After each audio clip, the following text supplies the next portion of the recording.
بسم اللہ الرحمن الرحیم۔ ایک گاؤں میں غیر مقلدوں کا جلسہ ہو رہا تھا۔ بڑا شور اور ہنگامہ تھا۔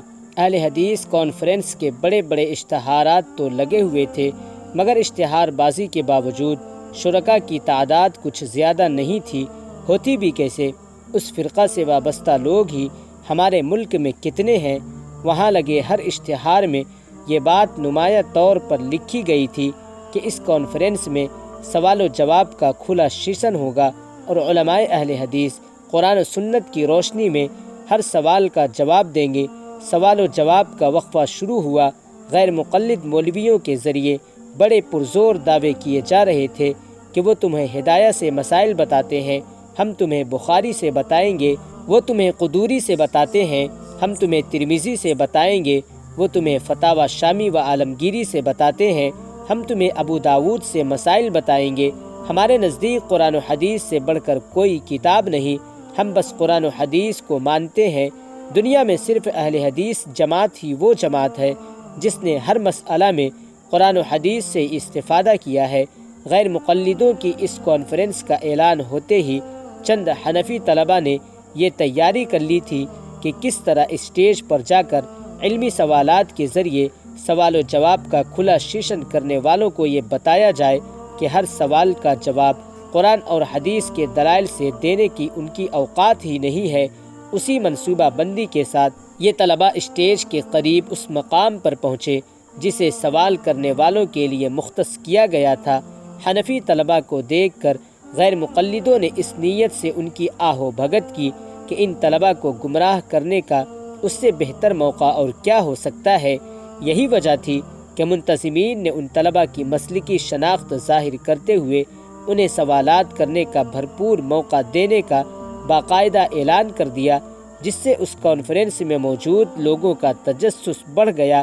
یہ موقع پاتے ہی پہلے سنی طالب علم نے غیر مقلد مولوی صاحب سے دریافت کیا، کیا بھینس کو عربی زبان میں کیا کہتے ہیں؟ غیر مقلد مولوی صاحب نے بتایا، جاموس۔ دوسرے نوجوان نے کہا، ٹھیک ہے، میں اسے لکھ لیتا ہوں۔ تیسرے طالب علم نے سوال کیا، مولوی صاحب، جاموس کا لفظ قرآن پاک کی کس آیت میں آیا ہے؟ ذرا سنا دیجئے۔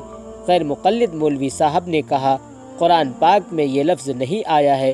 پہلے طالب علم نے پھر مائک سنبھالتے ہوئے گزارش کی، اچھا بخاری شریف کی کوئی حدیث ہی بتا جس میں جاموس کا لفظ آیا ہو۔ ان سوالات کو سن کر غیر مقلد مولوی صاحب کے چہرے پر ہوائیاں اڑنے لگیں۔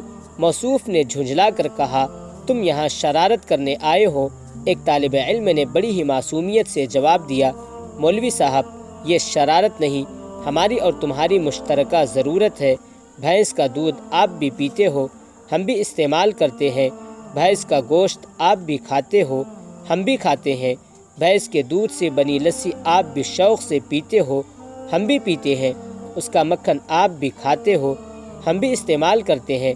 بس فرق یہ ہے کہ ہم حنفی ہیں، اس لیے اپنی ضرورت ہدایہ سے پوری کر لیتے ہیں۔ حنفی مسلک کی اس کتاب میں ہم نے پڑھا تھا کہ بھینس کا گوشت حلال ہے، اس لیے اپنے علماء پر اعتماد کرتے ہوئے ہم نے بھینس کے گوشت کو حلال جان لیا، مگر آپ نے بھینس کو اپنے لیے کیسے حلال ٹھہرا لیا؟ ذرا ہمیں بھی بتائیے۔ قرآن کی کوئی آیت تو آپ کے پاس ہے ہی نہیں جو ڈائریکٹ بھینس کو حلال بتائے۔ رسول اللہ صلی اللہ علیہ وسلم کی کوئی حدیث تو آپ کے پاس ہے ہی نہیں جس سے بھینس کا حلال ہونا ثابت ہو جائے۔ پھر یہ بھینس اہل حدیث فرقہ کے لوگوں کے لیے کیسے حلال ہو گئی؟ یہ معمہ ہماری سمجھ سے باہر ہے۔ آپ نے قرآن و حدیث سے ہر سوال کا جواب دینے کا اعلان کیا ہے۔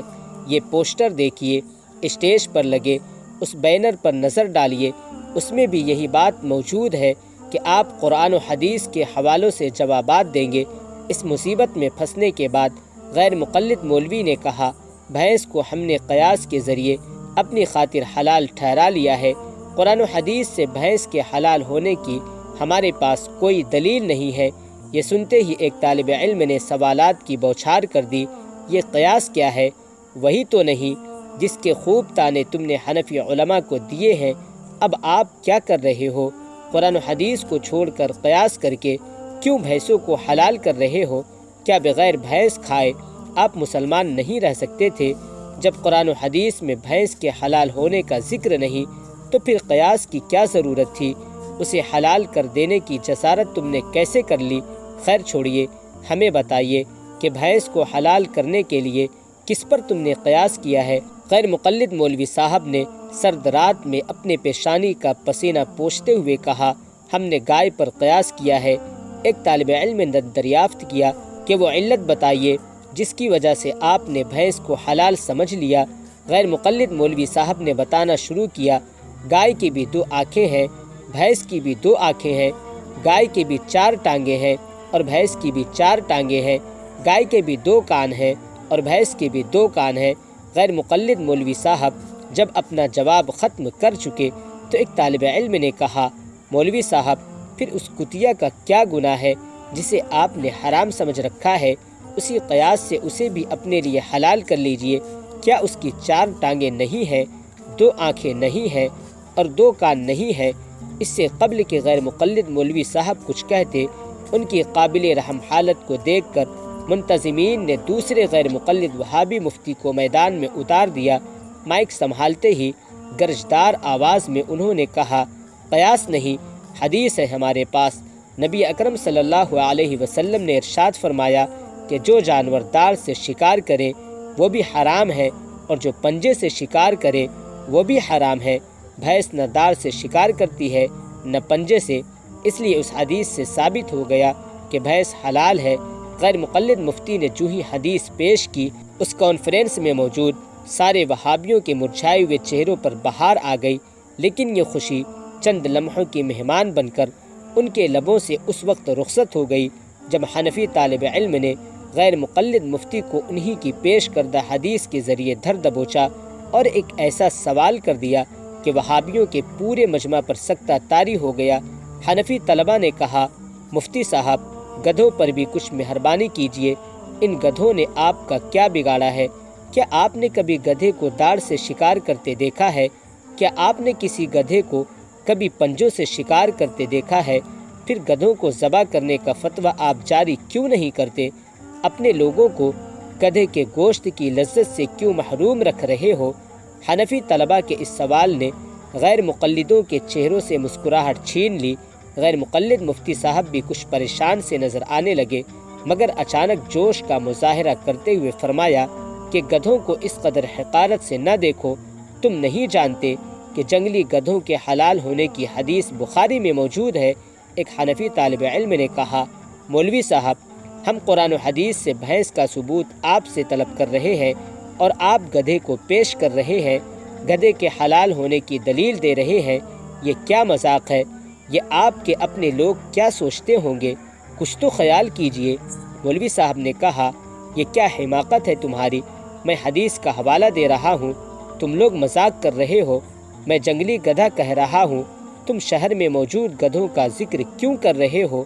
اس تقریر کو سن کر ایک حنفی طالب علم نے کہا، مولوی صاحب جب گائے کی بنیاد پر آپ بھینس کو حلال کر سکتے ہو تو پھر جنگلی گدھے کی بنیاد پر شہری گدھے کو حلال کرنا کون سا مشکل کام ہے آپ کے لیے؟ غیر مقلدوں نے اپنے اس مفتی صاحب کو مصیبتوں میں پھنسا دیکھ کر ایک وہابی اسکالر کو تیسرے مناظر کے طور پر پیش کیا۔ اس وہابی شیخ نے کہا، جس جانور کے کھر چرے ہوئے ہوں وہ جانور حلال ہے، یہ علت ہے قیاس کی۔ اس بات کو سنتے ہی ایک حنفی طالب علم نے کہا، اس اصول سے تو آپ کے نزدیک خنزیر بھی حلال ہونا چاہیے، اس لیے کہ اس کے کھر بھی چرے ہوئے ہوتے ہیں۔ اس برجستہ سوال پر غیر مقلد شیخ کی آنکھیں پھٹی کی پھٹی رہ گئیں۔ اس بحث نے قرآن و سنت پر عمل کرنے کے غیر مقلدوں کے کھوکھلے دعوے کی دھجیاں بکھیر کر رکھ دیں۔ اب آئیے دیکھتے ہیں کہ غیر مقلد مولوی دن رات جس فقہ کے خلاف زہر افشانی کرتے ہیں اور فقہائے کرام کی شان میں مغلظات بکتے ہیں، ان فقہائے کرام نے مسلمانوں پر کیسے کیسے احسانات کیے ہیں۔ فقہ کی جن کتابوں کو دریا برد کرنے اور جلانے کی بکواس غیر مقلدین کرتے ہیں، ان کتابوں میں علماء اسلام کے تحریر کردہ مسائل نے مسلمانوں کو کس قدر راحت پہنچائی ہے۔ یہ فقہا کا احسان ہے کہ انہوں نے قرآن و حدیث پر خوب غور و فکر کے بعد مسائل کو بیان کیا۔ اس کی ایک مثال یہی سمجھ لیجئے قرآن پاک میں 4 جانوروں کا ذکر آیا ہے۔ نمبر 1 اونٹ، نمبر 2 گائے، نمبر 3 بھیڑ اور نمبر 4 بکری۔ مجتہدین نے ان چاروں جانوروں پر اس بات کو لے کر خوب غور و فکر کیا کہ آخر وہ کون سی خصوصیت ہے جو قرآن میں بیان کیے گئے ان 4 جانوروں کو ممتاز کرتی ہے۔ ہزار زاویوں سے سوچنے کے بعد فقہا اس نتیجے پر پہنچنے کہ ان چاروں جانوروں کی مشترکہ خصوصیت اور خوبی یہ ہے کہ یہ سب جگالی کرتے ہیں۔ جگالی کرنے کا مطلب یہ ہے کہ کچھ کھانے کے بعد دوبارہ منہ ہلا کر غذا کو چاب چاب کر باریک کرنا۔ اس تحقیق پر اطمینان کے بعد فقہا نے کسی جانور کے حلال یا حرام ہونے کے لیے یہ اصول پیش کیا کہ جو جانور جگالی کرتا ہے وہ حلال ہے اور جو جانور جگالی نہیں کرتا وہ حرام ہے۔ اب آپ پوری دنیا کے جانور پوچھتے جائیں، لومڑی حلال ہے؟ نہیں، حرام ہے، اس لیے کہ وہ جگالی نہیں کرتی۔ بھینس حلال ہے؟ ہاں حلال ہے، اس لیے کہ وہ جگالی کرتی ہے۔ گیدڑ حلال ہے؟ نہیں، حرام ہے، اس لیے کہ وہ جگالی نہیں کرتا۔ گدھا حلال ہے؟ نہیں، حرام ہے، اس لیے کہ وہ جگالی نہیں کرتا۔ اب مسلمان بھائی بتائیں کہ یہ کیا علماء دین اور فقہائے کرام کا احسان نہیں کہ قرآن میں ذکر کیے گئے ان 4 جانوروں میں ایک ایسی علت نکال لی کہ پوری دنیا کے جانوروں کے حلال و حرام ہونے کا مسئلہ ہی حل ہو گیا۔ اسی کو کہتے ہیں فقہ اور تفقہ۔ اور قرآن میں واضح طور پر اللہ پاک نے ارشاد فرمایا فَاسْأَلُوا أَهْلَ الذِّكْرِ إِن كُنتُمْ لَا تَعْلَمُونَ، اور تم سوال کرو اہل علم سے اگر تم نہیں جانتے ہو۔ یہی وجہ ہے کہ بڑے بڑے نامور علماء و اولیاء، محدثین و مفسرین اور مجددین اہل سنت والجماعت کے چاروں ائمہ کرام میں سے کسی نہ کسی کے مقلد ہی رہے۔ امام اعظم ابو حنیفہ رحمۃ اللہ علیہ کی تقلید اس امت کی غالب اکثریت اسی لیے کرتی ہے کہ وہ صاحب علم ہیں، ایسے علم والے ہیں کہ حدیث میں جن کی بشارت موجود ہے۔ آقا کریم صلی اللہ علیہ وسلم نے فرمایا میری امت میں ایک شخص ایسا ہوگا کہ علم اگر ثریا پر بھی ہوگا تو وہ اسے حاصل کر لے گا۔ اللہ اکبر! یہ سیدنا امام اعظم ابو حنیفہ رحمۃ اللہ علیہ کی شان ہے۔ قرآن و حدیث کو جتنا انہوں نے سمجھا اتنا ہم نہیں سمجھ سکتے۔ قرآن و حدیث پر غور و فکر کے بعد آپ نے ایسے اصول وضع کیے جس سے ساری دنیا کے مسلمان فائدہ حاصل کر رہے ہیں۔ اللہ پاک اپنی بے شمار رحمتیں امام اعظم ابو حنیفہ رحمۃ اللہ علیہ اور دیگر فقہائے اسلام پر نازل فرمائے اور مسلمانوں کو ان کے احسانات کو سمجھنے اور یاد رکھنے کی توفیق عطا فرمائے۔ آمین۔